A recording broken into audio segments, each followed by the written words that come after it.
Bom nós podemos estar aqui nessa noite, para juntos estarmos louvando e adorando a Deus e também aprendendo mais da sua palavra. Vamos orar para que o Senhor possa nos iluminar e possamos entender a sua palavra, o seu recado, saber exatamente qual a vontade de Deus para as nossas vidas. Senhor nosso Deus, nós queremos te agradecer, porque apesar das dificuldades do tempo, da chuva, todos que aqui estão reuniram condições, tiveram coragem, enfrentaram a chuva, o mau tempo, as inundações, e aqui estão, Senhor.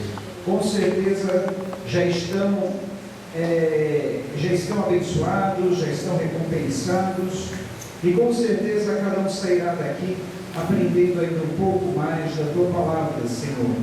Nesta noite já temos sido instruídos através dos louvores cantados a Ti, mas queremos também, Pai, através da Sua palavra, recebermos a instrução que vai ser uma lâmpada para iluminar os nossos caminhos, ó Pai, que vai ser uma bússola para guiar os nossos passos nesses caminhos tão difíceis que nós estamos vivendo. Mas a Tua direção há de ser conosco, e assim, Pai, nós podemos te agradecer, abençoando cada uma das famílias, Pai. Eu oro pedindo a Tua bênção, Tua paz, Tua proteção sobre cada lar, sobre cada família, sobre cada pessoa que aqui entrou, Pai. Em nome de Jesus, em nome de Jesus. Amém. Amém, queridos? Deus colocou no meu coração nesta noite nós falarmos sobre como descobrir a vontade de Deus para as nossas vidas. Amém? Eu sei que cada um aqui tem o desejo de conhecer, saber, entender e fazer a vontade de Deus. Então esse estudo vem para que nós possamos alinhar os nossos pensamentos com os de Deus e descobrir por que Ele nos chamou, qual a razão do nosso chamado, como entender a vontade dEle e quais as consequências de se fazer a vontade de Deus. Quais os benefícios que eu tenho em fazer a vontade de Deus. Amém? Gostaria de ler um texto que está em Efésios, capítulo 5. Efésios, capítulo 5. Nós vamos ler apenas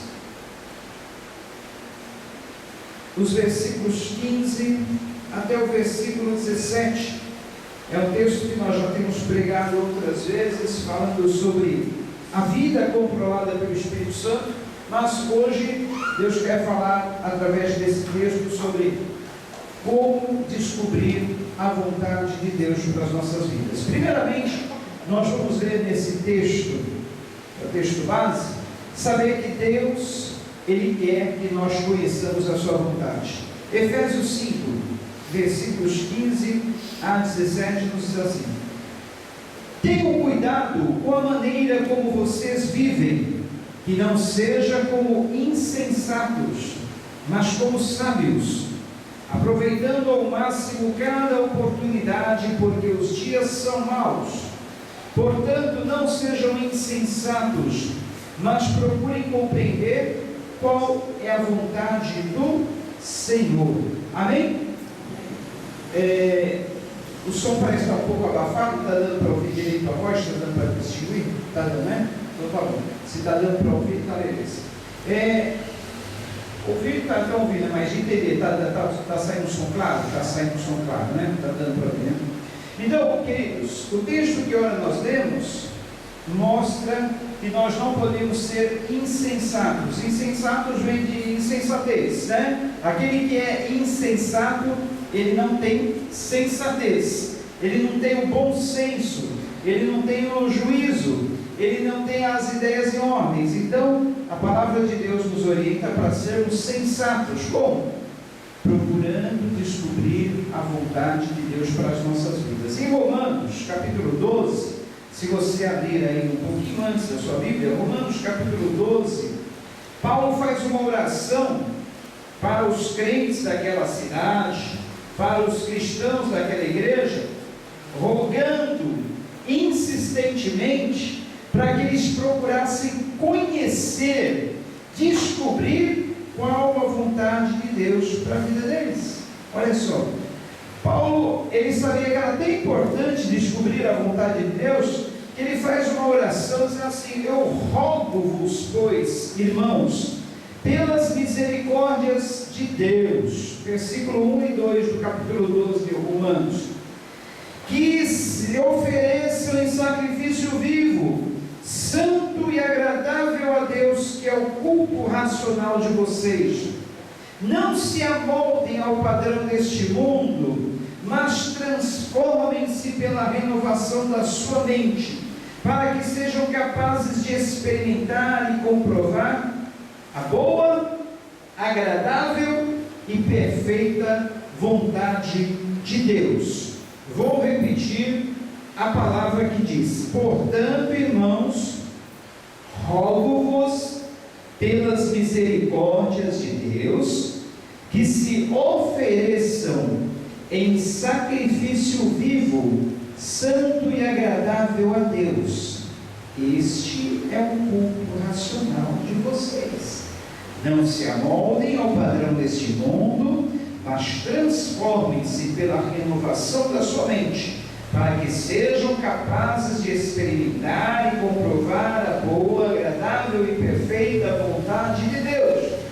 Eu poderia ficar essa mensagem toda, esse estudo todo, só nesses 2 versículos, porque aqui nós temos muitas coisas importantes para nós aprendermos. Primeiramente, Paulo ele faz essa oração como se ele estivesse rogando, por isso que ele usa a palavra rogando, rogar, mais forte, né? Rogo-vos, pois, irmãos. Ele não está simplesmente pedindo, ele está rogando, parece que é algo com mais força, mais intensidade. Eu rogo-vos pelas misericórdias de Deus o que Paulo está pedindo aos crentes da igreja de Roma? Que se ofereçam a Deus em sacrifício vivo. Ora, por quê? Simplesmente porque Jesus, ele se ofereceu por nós como sacrifício. Jesus não se sacrificou por nós? Então, seria demais nós nos oferecermos a Deus como sacrifício também? Não, porque ele se ofereceu como sacrifício pelas nossas vidas. Ele fez tudo por nós. O que nós não poderíamos fazer por ele? Será que é muito nós estarmos aqui numa quinta-feira à noite, numa noite chuvosa como essa, e com dificuldades para sair de casa? Será que é muito que nós estamos fazendo para Deus? Não. Jesus fez muito mais por nós. Ele deu a sua vida por nós. Ele morreu numa cruz por nós. Então Paulo está dizendo aqui: olha, rogo-vos pelas misericórdias de Deus, que vocês se ofereçam em sacrifício vivo, santo e agradável a Deus. Esse é o culto racional de vocês. Paulo está dizendo assim: olha, se vocês querem apresentar a Deus um culto inteligente, um culto racional, um culto que não seja cheio de insensatez, sem propósito, um culto qualquer que vocês fazem sem pensar, sem refletir naquilo que vocês estão fazendo, se vocês querem realmente oferecer a Deus um culto racional, o culto racional, o culto inteligente é esse: se oferecer a Deus para Ele fazer a vontade dEle na vida de vocês. Não tem oração de Deus mais sagrada do que essa: Senhor, seja feita a Tua vontade na minha vida, seja feita a Tua vontade na minha vida. É a oração que Deus sagrada. Ele sabe que nós estamos nos oferecendo para Ele fazer a vontade dEle na nossa vida e não a nossa. Ele não quer que nós nos anulemos, mas Ele quer simplesmente que nós nos entreguemos à Sua vontade. Façamos o que Ele quer, nos entreguemos ao Seu plano, deixemos Ele agir na nossa vida. Mas sabe por que muitas vezes nós não temos coragem de fazer essa oração? Porque nós achamos que de repente a vontade de Deus para a nossa vida ela não vai ser boa, que Deus vai tolher a nossa liberdade, que Deus vai tirar os nossos prazeres, que Deus vai nos obrigar a fazer coisas que nós não queremos. Eu já contei aqui meu testemunho no início da minha conversão. Eu lutava contra a vontade de Deus. Deus tinha uma vontade para a minha vida, eu tinha outra. Então até que eu entrasse em sintonia com a vontade de Deus, foi uma guerra para mim. Eu não queria. Eu tinha meus planos, meus propósitos, meus sonhos, minhas ambições, meus desejos, minhas vontades. Eu achava que se eu me entregasse à vontade de Deus, de repente Ele iria me mandar como missionário lá para o meio da selva amazônica, para o meio dos índios, e eu ia ter que passar o resto da minha vida comendo mandioca e outras raízes, comendo folhas de árvore, vivendo como índio. Eu falei, não quero isso para a minha vida, Senhor. Eu quero viver aqui no meio da cidade, eu quero ter minha profissão, eu quero ter minha carreira, eu quero seguir meus estudos, enfim, eu quero casar, eu quero isso, eu quero aquilo. E é assim que nós agimos. Nós achamos que se nós entregarmos o controle da nossa vida para Deus, de repente Ele vai entrar na nossa vida e vai estragar tudo. Isso é o que nós pensamos. Nós pensamos que Ele vai fazer a vontade dEle e vai deixar-nos como que marionetes, só cumprindo a vontade dEle, sem vontade própria. Engano. Nesse mesmo versículo, Paulo diz assim, olha, não se amoldem ao padrão desse mundo, mas transformem-se pela renovação da sua mente, para que sejam capazes de experimentar o quê? E comprovar, experimentar e comprovar a boa, agradável e perfeita vontade de Deus. Repitam junto comigo, boa, perfeita e agradável. A vontade de Deus para a nossa vida, ela é boa, ela é perfeita e ela é agradável. Olha só que bênção. Então, por que temer a vontade de Deus? Por que ter medo de fazer a vontade de Deus? Por que não querer que Deus realize os seus planos na nossa vida? Se a vontade dele é boa, perfeita e agradável, Ele tem o melhor para nós. Ele tem o melhor. Olha, nós estamos seguros na vontade de Deus. Ó, o lugar de maior segurança, maior proteção, maior prosperidade, maior bênção na nossa vida é o centro da vontade de Deus. Bem no centro da vontade de Deus é o melhor lugar. Eu já contei aqui o testemunho de uma holandesa que ela, na Segunda Guerra Mundial, na perseguição nazista, aqueles tempos lá que os judeus eram perseguidos, enfim, ela resolveu fazer a vontade de Deus na vida dela. Ela vivia com seus pais, suas irmãs, uma família tranquila, uma família de relojoeiros. Eles tinham sua casa própria, sua lojinha, sua oficina, onde eles faziam seus trabalhos com relógios. Eles tinham uma vida tranquila, pacata, sossegada. Mas um dia ela orou, dizendo a Deus que ela queria se colocar como um instrumento nas mãos dele, para que Deus realizasse a sua vontade plena na vida dela. A partir daí a sua vida mudou. Deus colocou no coração dela e também no coração da sua família o desejo, a vontade de abrigar judeus perseguidos naquela perseguição nazista. E a casa que eles moravam era uma casa de dois andares, e lá no terceiro piso tinha um pavimento que era chamado refúgio, ou conhecido como refúgio secreto.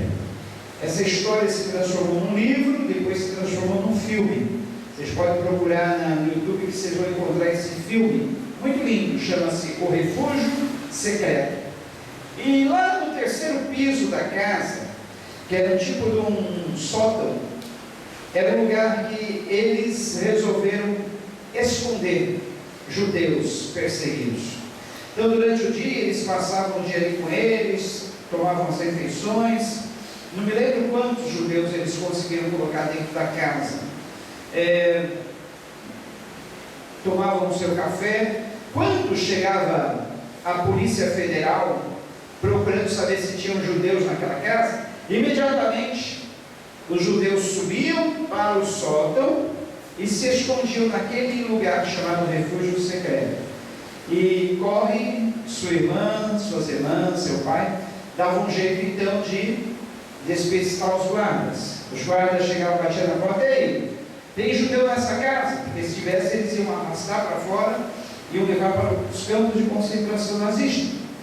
E Deus sempre dava uma estratégia para aquela família. Algumas vezes, segurando o botão da camisa assim, o pai falava assim: nessa casa não tem judeu.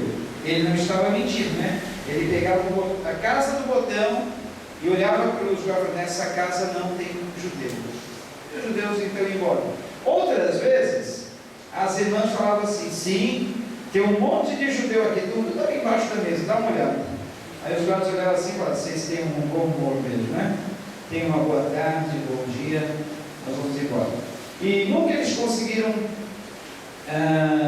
por muito tempo, aliás, eles não conseguiram descobrir aquele refúgio secreto. Até que um dia, depois de muito tempo, a polícia descobriu. E conclusão: corre, suas irmãs, eram 2 irmãs, se não me engano, seu pai, foram presos num campo de concentração nazista por eles, refugiados judeus. O pai dela morreu naqueles campos de concentração, sua irmã morreu, só ela sobreviveu. E quando ela estava ali confinada naquela prisão, os guardas colocaram ela no pior quarto que existia, o quarto mais pulguento, mais sujo, mais fedorento de toda aquela prisão. E ela, questionando a Deus, falou: Senhor, eu entreguei a minha vida para fazer a tua vontade, eu sempre dei prioridade à tua vontade, olha só o que me acontece. Perdi meu pai, perdi minhas irmãs, perdi minha família, e agora estou sozinha nesse campo de concentração, e além do mais, estou confinada aqui no quarto mais sujo, mais fedorento e mais cheio de pulgas.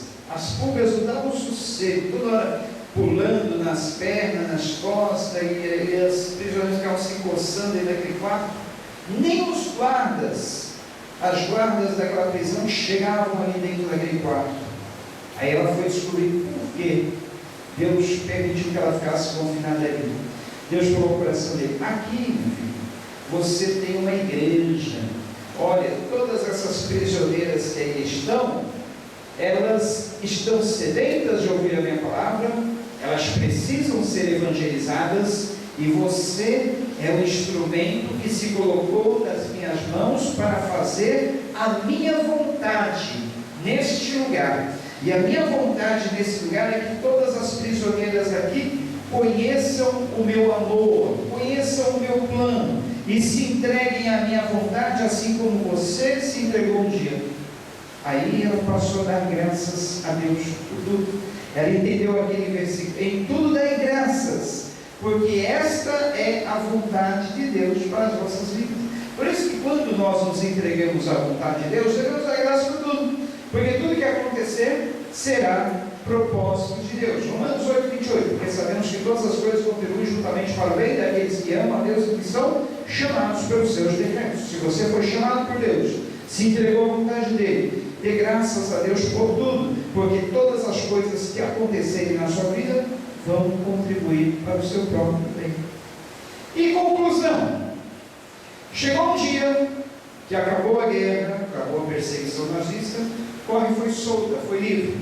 E pelo que eu sei, mais ou menos até uns 90 e poucos anos de idade, ela ainda pregava a palavra de Deus pelo mundo todo, viajava o mundo todo contando o seu testemunho, e aquilo que ela aprendeu através de uma entrega total a Deus, procurando fazer a vontade dele.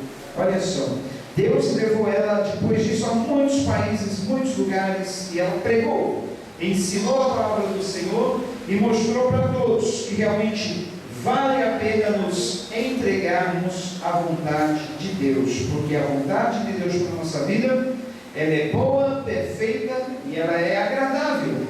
Apesar de muitas vezes sofremos com alegria, porque a vontade dele é boa, perfeita e agradável. Por isso que Paulo fala assim: não se amoldem ao padrão desse mundo, mas transformem-se pela renovação da sua mente. Olha, nós vivemos num mundo em que parece que as pessoas são fabricadas em série. O mundo dita as modas e todo mundo segue. Todo mundo que eu digo é todos aqueles que se amoldam ao padrão desse mundo. Não é verdade? O mundo dita os seus costumes, e as pessoas alegam. O mundo dita: olha, agora a música que vai fazer sucesso no meio de vocês é essa, curta. Todo mundo curte aquele mesmo tipo de música, mesmo que pareça ridícula, mesmo que pareça ser as músicas mais imbecis, o povo curte, porque parece não, a Bíblia diz que Satanás, que é o príncipe desse século, cegou a mente dos incautos, para que lhes não resplandeça a glória do Evangelho de Cristo. Então, parece que todo mundo está cego, seguindo numa mesma direção ditada pelo príncipe desse mundo. O príncipe desse mundo, Satanás, ele dita as regras, ele fala: agora vocês vão dançar conforme a minha música, todo mundo dança. Agora vocês vão fazer conforme o meu costume, todo mundo faz. Agora vocês vão seguir as minhas regras, e todo mundo segue as regras do mundo. É assim, não é? Vocês veem por aí o tipo de música que a juventude curte. Eu falo juventude, mas na verdade todos, na verdade, seguem esses tipos de modas ditadas pelo mundo. Vocês veem o tipo de roupa, vocês veem o tipo de cabelo, vocês veem o tipo, enfim, de todos os costumes.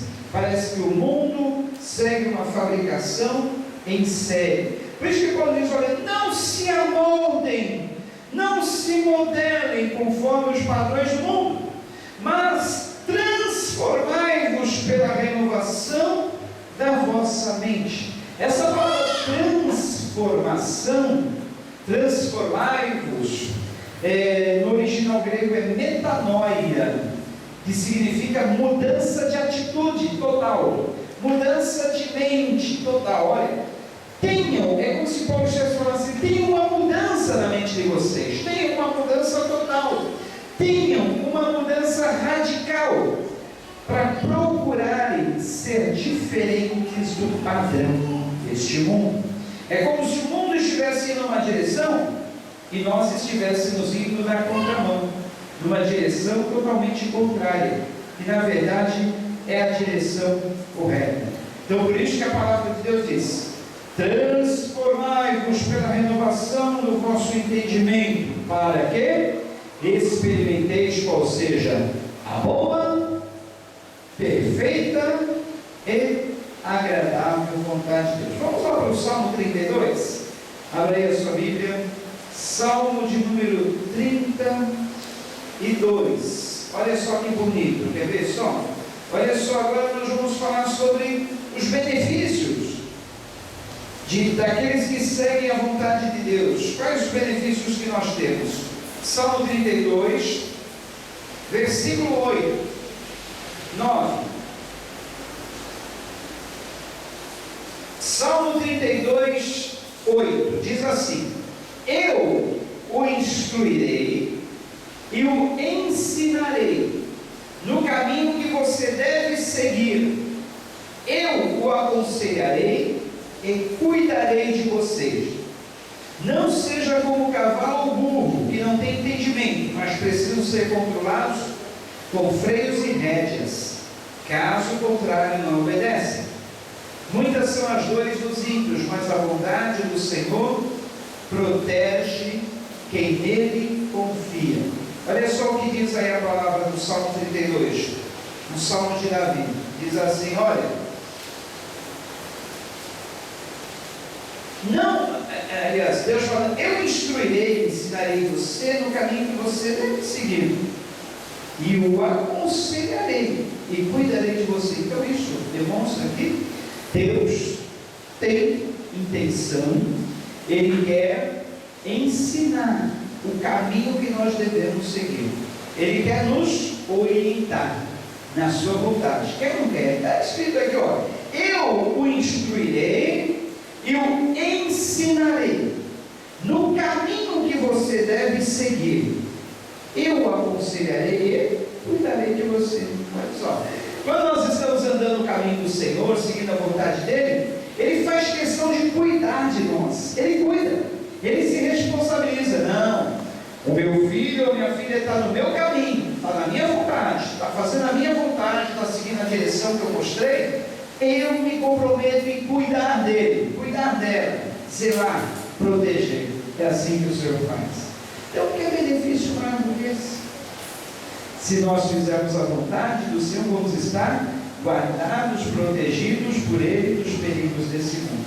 Aí, o salmista usa essa comparação: olha, não sejam como o cavalo ou burro, que não tem entendimento, mas precisam ser controlados com freios e rédeas. Vocês já viram um carroceiro dirigindo uma carroça? Como é que ele consegue conduzir uma carroça? Vocês veem, a carroça é puxada por cavalos. Mas o que o cavalo tem aqui no meio da sua boca? É um objeto chamado freio. É algo que é colocado aqui na boca do cavalo, e o carroceiro lá de trás, ele controla a direção que ele quer que aquele animal siga. Por exemplo, se o cavalo está indo para a esquerda, o condutor da carroça quer que ele vire para a direita, ele dá um puxãozinho aqui, ó, no freio, para o lado direito. Aquilo vai machucar a boca do cavalo se ele recalcitrar, se ele teimar